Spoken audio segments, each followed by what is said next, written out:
സ്വർണ്ണ ഇറക്കുമതിയിൽ കൂടുതൽ നിയന്ത്രണങ്ങൾ ഏർപ്പെടുത്താനുള്ള കേന്ദ്ര സർക്കാരിന്റെ നീക്കത്തിനെതിരെ ആഭരണ നിർമ്മാണ മേഖലയിൽ കടുത്ത ആശങ്കയാണ് ഉയരുന്നത്.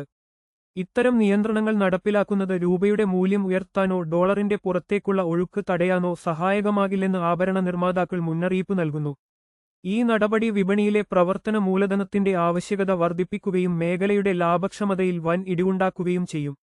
ദീർഘകാലാടിസ്ഥാനത്തിൽ ലക്ഷക്കണക്കിന് തൊഴിലാളികളുള്ള ഈ വ്യവസായത്തിന്റെ തകർച്ചയ്ക്ക് ഇത് വഴിവെക്കുമെന്നും അവർ ചൂണ്ടിക്കാട്ടുന്നു.